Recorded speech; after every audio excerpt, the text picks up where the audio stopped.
yoɗi de yoɗi machallah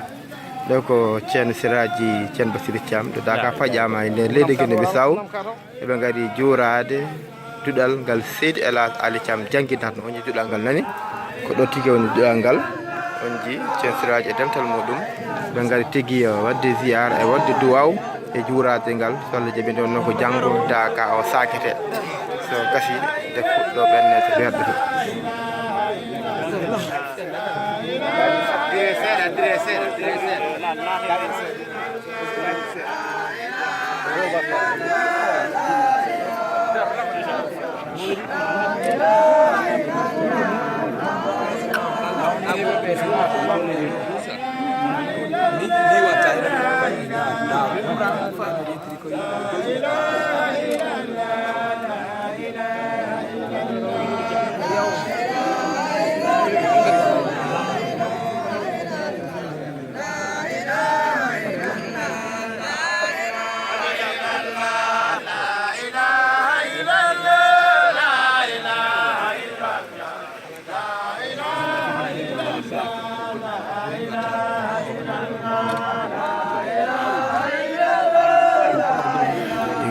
Siraji Thiam Bassirou hondude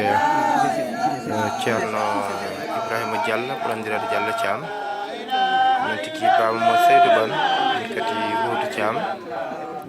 délégation ɓe ardi ceerno Mamadou Youssouf Sissoko en kamɓe kala ɓe tawtorade o en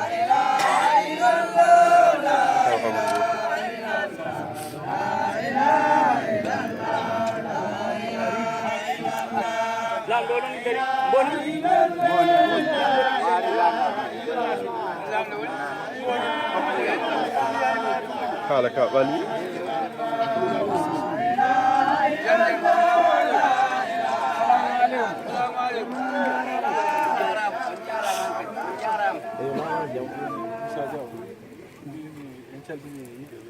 ceerno wi salmini dental ngal fof yo en gandu en gari juurade watte Seydi El Hadji Ali e nokku he ɗum ina jeeya e dewal Allah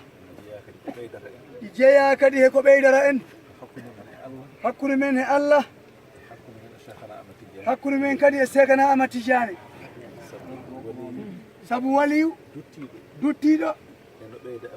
ina ɓeyda almudo hakkude mum e ceerno mum ɗum ɗo ko batte makko ina wuuri noon batte waliyaɓe Allah e batte annabaɓe ko hunde wuurde ɗi jogiiɗo istaro qur'ana to ɗi woodi annabi gooro momo jarli borano e zamanu makko jakkanannoɗomo puccugu mo waɗɗinogo kanko annabi o tawi mon yaha kolce puccuɗe momo jarli ba o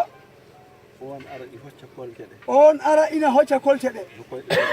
no koyɗe ɗe jaɓɓata heeyaade mon anduno ɗum ina wuuri bo ɓaŋi ɗum bo tafi gaari mo ɓaŋi batte puccugu mo werli e gaari he ɗi wonti gaari wuurndi annabi o noon tawi ɗi woodi to Allah nelno ɗum mbo wiiɓe ko ɗum ɗo deweren mo funtiriɓe ɗum ayi batte kolce puccu ɗum mo waɗiri ɗo ko wuuri ɗum ko ha andina en tan batte waliyu ko hunde wuurde ko ɗum woni ko barkinorte ko wota en nan haaloɓe ina bonnira sabu ko kalɗen ɗo ko ɗiyal qur'ana ɗum wona sawtu wona sarhu ko ɗiyal ngal jaati o haali ɗo ɗum haalaɗo ganniyoɗen haajuji men en nani ko ceerno haali e nokku he ko ɗum noon ko nokku o fof saka noon ɗo ko ɗo o huɓɓuno duɗal makko kanko Seydi El Hadji Ali ndu suudu ɗo dewe Allah makko fof no ngal gon dental jooɗori ni haa ngal wonoy ko woni ko himme makko o fof tawi ko e ndu suudu ɗo o woni Allah hawrindini en ɗo ɗum tan enen tan tijaniyankoɓe foɓɓe ni hay so wona batte waliyu kala ko neɗɗo ñaagui hen Allah jaabom haalaka noon batte waliyu Allah ganniyoɗen haajuji men paɗen fatiha laabi 4 salatul fatiha o laabi 12 on sanga duwoɗen jawren ko rawdaji to bisimilla fatiha salatul fatiha